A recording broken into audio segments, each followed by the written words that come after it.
ಇಡೀ ಕರ್ನಾಟಕದಲ್ಲಿಯೇ ಬೆಚ್ಚಿ ಬೀಳಿಸಿರುವಂತಹ ಭಾಳ ದೊಡ್ಡ ಘೋರವಾಗಿರ್ತಕ್ಕಂಥ ದುರಂತ ಅದು ನಮ್ಮ ಗಂಡು ಮೆಟ್ಟಿನ ಭೂಮಿ ಹುಬ್ಬಳ್ಳಿ ಎನ್ನುವಂಥ ನಗರದಲ್ಲಿ ನಡೆದಿರ್ತಕ್ಕಂಥದ್ದು. ಅಂಜಲಿ ಅಂಬಿಗರವರ ಹತ್ಯೆ ಮೂಲಕವೇ ನಡೆದಿರ್ತಕ್ಕಂಥದ್ದು ನಿಜವಾಗಲೂ ನಾವೆಲ್ಲ ನಾಗರಿಕರು ತಲೆ ತೆಗೆಸುವಾಗಿದೆ.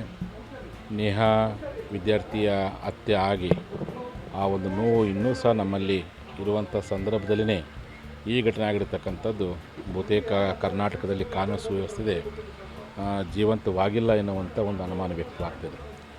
ನೇಹಾ ವಿದ್ಯಾರ್ಥಿಯ ಕೊಲೆ ಪ್ರಕರಣ ಆದ ಸಂದರ್ಭದಲ್ಲೇ ಸರ್ಕಾರ ಎಚ್ಚೆತ್ತುಕೊಳ್ಬೇಕಾಗಿತ್ತು. ಪೊಲೀಸ್ ಇಲಾಖೆ ಅದ್ರ ಬಗ್ಗೆ ಕಠಿಣವಾಗಿರ್ತಕ್ಕ ಕ್ರಮ ತೆಗೆದುಕೊಳ್ಬೇಕಾಗಿತ್ತು. ಎಲ್ಲೇ ಒಂದು ಕಡೆ ನಮ್ಮ ಕಾನೂನುಗಳು ಗಂಭೀರವಾಗಿ ಕೈಗೊಳ್ಳದಿರೋ ಕಾರಣಕ್ಕೋಸ್ಕರವಾಗಿಯೇ ಈ ರೀತಿಯಾಗಿರ್ತಕ್ಕಂಥ ಗುಂಡಾ ವ್ಯಕ್ತಿತ್ವದ ರಾಕ್ಷಸಿ ಪ್ರವೃತ್ತದ ಯುವ ಜನಾಂಗ ಇವತ್ತು ದುರಾಸೆಗೋಸ್ಕರವಾಗಿ ಒಬ್ಬ ಅಮಾಯಕ ಅತ್ಯಂತ ಕಡು ಬಡತನದಲ್ಲಿರತಕ್ಕಂತಹ ಆ ವಿದ್ಯಾರ್ಥಿನಿಯನ್ನು ಇವತ್ತು ಬಲಿ ತೆಗೆದುಕೊಂಡಿರ್ತಕ್ಕಂಥದ್ದು ನಮಗೆಲ್ಲ ನೋವಾಗಿದೆ. ಹುಬ್ಬಳ್ಳಿ ಅಂತ ಒಂದು ಕಾಲದಲ್ಲಿ ಇಡೀ ಕರ್ನಾಟಕದಲ್ಲಿ ಭಾಳ ರಕ್ಷಣೀಯ ಸ್ಥಳ ಅಂತ ಎಲ್ಲ ಭಾವಿಸ್ಕೊಂಡೆ. ಸರ್ವ ಜನಾಂಗದವ್ರಿಗೆ ಯಾವುದೇ ಧಕ್ಕೆ ಆಗದಂತಹ ಭಾಳಷ್ಟು ಸುರಕ್ಷಿತ ಸ್ಥಳ ಅಂತಲೇ ಎಲ್ಲರೂ ಭಾವಿಸ್ಕೊಂಡರು.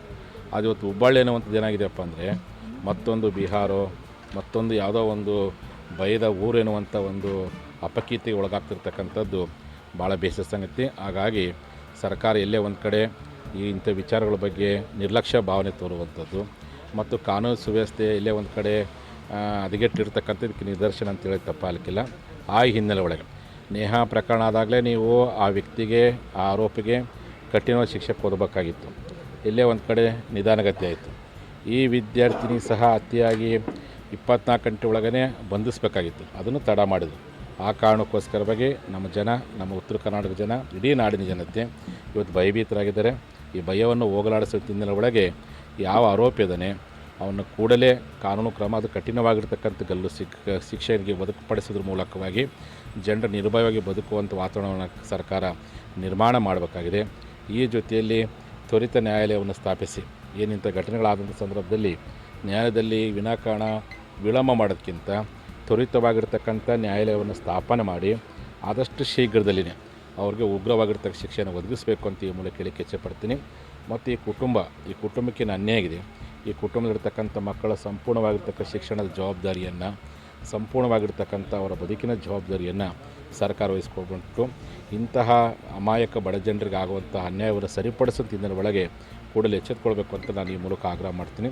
ಆ ದೃಷ್ಟಿಯಲ್ಲಿ ನಾಡಿನ ಜನತೆ ಇಂಥದ್ರ ಬಗ್ಗೆ ಮುನ್ನೆಚ್ಚರಿಕೆಯಿಂದಿರೋಣ, ನಾವೆಲ್ಲರೂ ಒಗ್ಗಟ್ಟಾಗೋಣ. ಈ ರೀತಿಯಾಗಿರ್ತಕ್ಕಂಥ ಗುಂಡಾ ಪ್ರವೃತ್ತಿ ಅನ್ನೋದಿರ್ತಕ್ಕಂಥ ಆ ಹುಡುಗನ ಮೇಲೆ ಅನೇಕ ಕೇಸ್ಗಳಿವೆ ಅಂತ ಕೇಳಿದ್ದೀವಿ. ಅವನ ಮೇಲೆ ಭಾಳಷ್ಟು ಆರೋಪಗಳಿವೆ ಅಂತ ಕೇಳಿದ್ವಿ.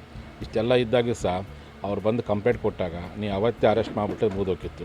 ನೀವು ಎಲ್ಲೇ ಒಂದು ನಿರ್ಲಕ್ಷ್ಯ ಮಾಡಿದರೆ ಎಲ್ಲೇ ಒಂದು ಕಡೆ ಪೊಲೀಸ್ ಇಲಾಖೆ ವೈಫಲ್ಯತೆ ಎದ್ದು ಕಾಣ್ತಿದೆ. ಕೂಡಲೇ ಅರೆಸ್ಟ್ ಮಾಡಿ ನಮ್ಮ ಹುಬ್ಬಳ್ಳಿ ಸುರಕ್ಷಿತ ತಾಣ ಅಂತೇನು ಇವತ್ತು ರಾಜ್ಯದಲ್ಲಿ ಹೆಸರಾಗಿದೆ ಅಂಥ ಒಂದು ಸುರಕ್ಷಿತ ತಾಣ ಆಗೋದ್ರಿಂದ ಒಳಗೆ ಕೂಡಲೇ ಕ್ರಮ ಕೈಗೊಳ್ಳಬೇಕಂತೇಳಿ ನಾನು ಈ ಮೂಲಕವಾಗಿ ಸರ್ಕಾರಕ್ಕೆ ಒತ್ತಾಯ ಮಾಡ್ತೀನಿ. Okay sir, thank you.